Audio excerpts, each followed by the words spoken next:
With the release of Deadlock, there's a lot of characters that you can choose from. And so today, I'm actually going to be ranking the character designs from all the characters from S tier all the way down to C. And starting off the list is Abrams, who's actually like this ogre businessman.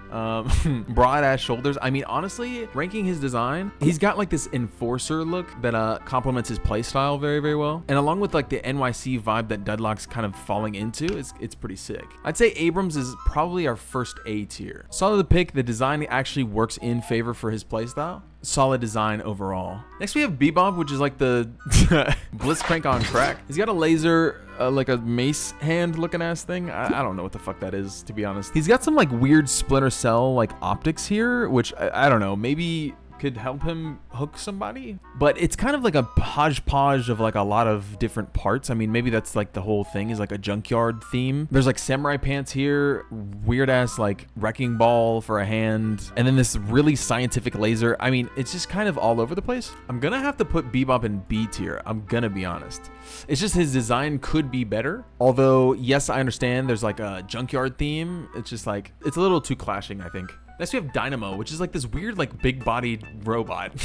He's got this like weird like ethereal, it looks like the jar, the dwarf in the flask from Full Metal Alchemist. Cool little bow tie, and he's got like this like light theme about him. Not too bad. He's kind of dopey looking if you see him walk around. I'll have to put him in like maybe like a low A. Gray Talon. Okay, I actually like this a lot. Gray Talon's design is like very, so obviously it's Native American inspired. He's got the bow, like, look at this glowing fucking arrow. This is sick. Like anybody who wants to play an archer, this is like your go-to character. He's got like the braided hair as well. And probably like the only old person out of the roster, right? Yeah. I'm surprised bro has I'm surprised bro has like black eyebrows right now. What the hell is this? And I mean, all of his like abilities kind of work together pretty well. He can summon an owl and detonate it at like long distance. Is he a I don't know. I mean, he is basic, and a lot of these characters are basic in their own right, but Gray Talon might be our first S. I don't know. Next we have Haze, and Haze is probably the coolest character, one of the coolest characters in this game. You can instantly kind of tell that she might be a little bit more stealthy, you know? In her head, look at this. In the preview screen for Haze, I mean, her head is like amorphous. It's like this like cloud looking thing. It's definitely not flesh, right? We can agree. She's more of like an energy. This actually looks so sick. Twin SMGs. She's got these really cool puffer pants. Really cool puffer jacket as well. Almost like his latex suit going on. I mean, it's clear. I'm gonna put Haze above Gray Talon just because it's genuinely like one of the coolest characters. You can kind of look at this and be like, yeah, it's kind of like maybe like a creeper, like a stalker. You know what I mean? Next we have Infernus. Infernus is definitely my most played at the moment. Where do I even start with this guy? First and foremost, he's got this like tuxedo looking ass thing. Red tuxedo really works well with his character. He's got like ignition things, and also keeping it kind of classic with that like old timey NYC feel that Deadlock's kind of go for, but it's actually amplified and like, you know, elevated for like a modern feel, you know. Love the glasses, like these circular frames, so sick. And then on top of that, look at these tattoos, dude. They like glow, and they're kind of like Asian-esque, right? Like I think this is like more like koi fish looking. He's got the fire aesthetic, and then he also shoots with a fucking finger gun. Are you kidding me, bro? Clearly S tier. I'm biased, but like look at this fucking guy, dude. He's so fucking cool. Okay, now we have Ivy, which actually I don't hate. She's like this gargoyle thing, right? Because like one of her abilities, she turns into a stone form, and then she's like immune from CC.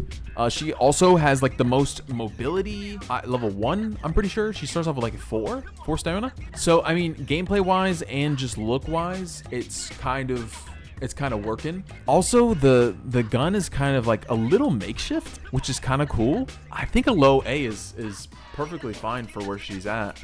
Next we have Kelvin. He's got like an archer or like a ice warrior kind of vibe. I mean, if you've played Overwatch, you might be able to tell what his playstyle might be. You know, freezing gun, the whole works. I also think that the red hair works well in like a winter environment in general as a character. He's also got like some graying here, which isn't too bad. I wonder if it's like side effects of like his ice thing, but I think it's fine. I think it's serviceable, you know? I don't think it's anything super crazy out of the ordinary, so I'll probably put him above Bebop, honestly. Next we have Lady Geist, and honestly, yeah, this is sick. Love the glowing arm. She's got like this femme fatale look that is great. Love the feather. What is this? I don't know. Feather hair clip? Something like that. Revolver. She's got like the puffer, you know, or the what is that? A mink like fur coat? I don't fucking know. So sick, actually. She also has like a vampiric kind of playstyle, and I think that like the soul aspect of her character here is shown in full effect. I love this. I think she's probably a solid A. I'll actually put her above Abrams, because Abrams is kind of basic in terms of like what he is, like who he looks like, but Lady Geist just has like this a little bit more flair, you know, that's like it's just so cool. It's so cool. All right, next we have Lash. I mean, what more can I say?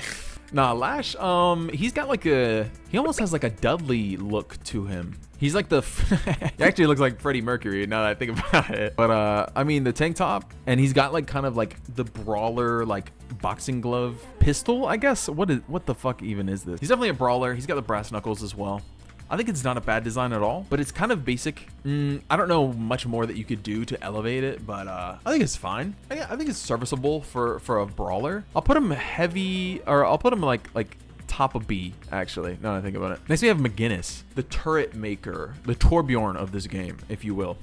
You know, I actually like this like kind of theme where it's like smaller person with big ass gun, or like smaller person with big ass hammer, you know? I think it actually works kind of well. The heavy padding on the bottom here, I don't know if the tactical kind of look for it, or like the implications, you know, of like it actually being useful. The hammer's a nice touch here. The welding mask as well, nice little grease on the face. Solid design. It's got like a baguette kind of vibe to it. I would put this behind Abrams, I think.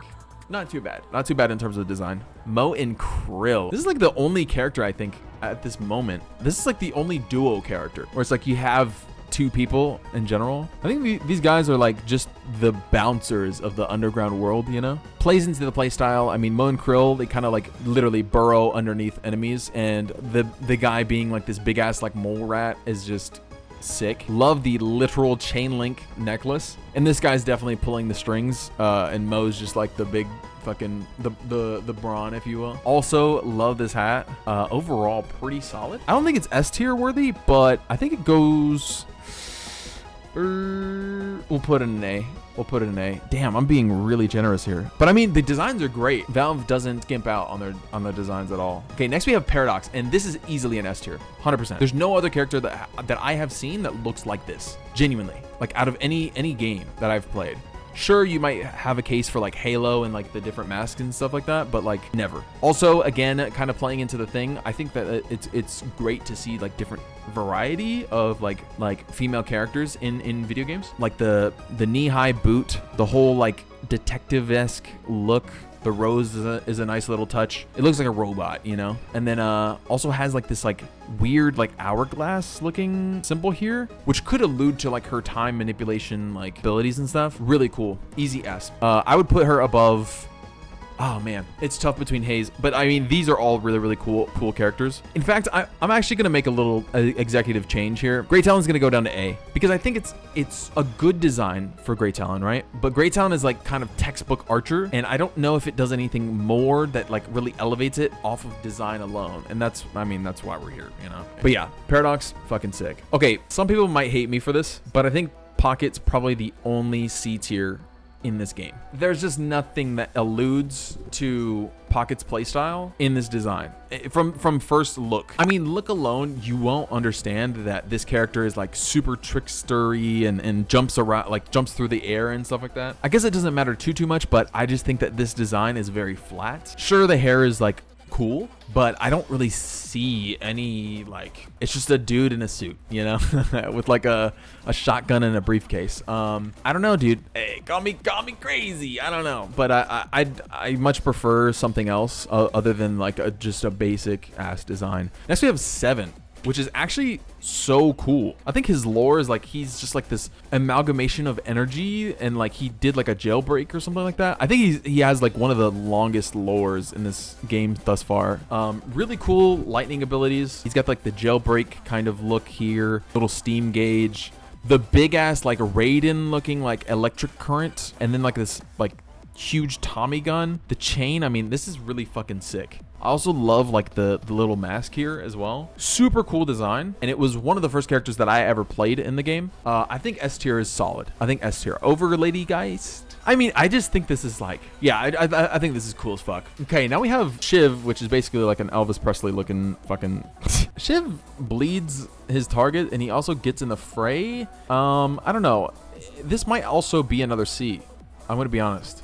I kind of like this like whole makeshift arm looking thing, but there's nothing else. Even this I like better than Pocket. Like I think Pocket's the only basic. It's like so just nothing inspired. Nah, I can't put it at C, because at least this has a lot of character. You know what I mean? Like he just looks like he's a scumbag or just like a douche, you know? I'm cool with a B. I would put it lower than Bebop though, because at least Bebop has like character and like, I don't know, just looks a little different. You know what I mean? Ooh, next we have Vindicta, who's like the sniper, like spectral ghoul of the cast. I'm gonna be honest, I don't think that the spectral kind of nature ties in with the identity of a sniper, but it is the first of its kind, you know, at least from my understanding. Like the long hair. The dogs for free is kind of crazy, but whatever. Couldn't be me, Valve. But yeah, the running makeup. I mean, this design is great in terms of like just like a spectral, like for what they were going for, right? This spectral kind of ghost figure.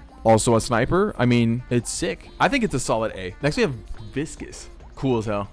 Yeah, I have to say. The globe head looks really cool. It's got like a spacesuit kind of vibe, like spacesuit hazmat looking. Love the textures on the goo. It kind of like morphs in game, right? Like it's kind of like moving as he like walks around and stuff. You know, the goo aspect of Viscous is like baked into the whole kit. I think Viscous is another, call me crazy, another A tier.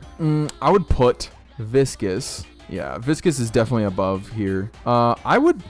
Okay, I'm gonna move Grey Talon again. Oh my god, Grey Talon is getting nerfed immediately. Holy shit. I like Moan Krill a little bit better, I'm gonna be honest. And I oh, the humanity. Oh. Okay, next up we have Warden. Yeah, I mean, this is just yeah, it's a warden. It's like naming a dog. It's like, yeah. I think I was thinking about this by myself, as one does. Most of the time you're gonna be seeing warden, and you're not even gonna see bro's head. I think they're going with like it's just a soldier vibe, right? From TF2. There's nothing crazy outlandish. I mean, granted, it's a fucking warden. Like, what more do you want it to be? But I mean, it's a safe design, you know? Out of all of these designs, I would say Warden is probably like the most spot on, but I don't think it's at A tier in any way. A tier kind of elevates a little bit past its like previous kind of design or whatever, you know? Next we have Wraith, and Wraith is fucking cool. Like, this is sick. Also, I didn't notice this before, but Wraith has like these robotic arms in addition to her own here. What the hell? Wait, is that actually real? That's so sick. Wraith also has like this like glowing energy that like she kind of employs. She could throw like cards and shit, lift you up in the air and isolate targets. Also really cool fucking minigun. She got like the classic like mobster look to her. The purple complements like her spell, and also her like, you know, little accents in the hat, and also the bow tie. I mean, this is pretty solid. I'm not sure if it's S tier, but definitely a high A. I might put it over Lady Geist. I'm gonna be honest. Wraith is sick. And last but not least, we have Yamato, which obviously Japanese inspired. Also, really cool background, completely in Japanese. I mean, the katana is really, really sick. Japanese character, Japanese, you know, swordswoman. Also, really cool kit. Also, it's not like a traditional samurai guy, you know? It's not like too on the nose. It's kind of like got this weird, eerie, like horror theme. Completely blacked out eyes. I think is a little different from the traditional like samurai trope that like a lot of games are kind of employing now. I'm cool with Yamato being S, honestly. I think it's like, yeah, it might feel a little bit basic just from this look alone, but I think for what it does great. And it also throws a little bit, you know, not everything has to be flashy to really elevate the archetype of the character. It's like unsettling, you know? It's like for my manga readers, Yamato looks like something out of like Junji Ito, you know? I'll have something pop up like right here or something, I don't know. I think Yamato is a safe bottom of S tier. This is the tier list for the entire designs of Deadlock. I mean, I'm kind of cool with this. I don't think there's any like reordering needed. It's no surprise that a lot of the cast is kind of up in like S and A tier with only like a few options within B and C. Valve did a great job of just designing these characters, and hopefully there's going to be new characters in the future. I'm having a lot of fun with Deadlock. Hopefully you are as well. I'll catch you in the next one. Peace.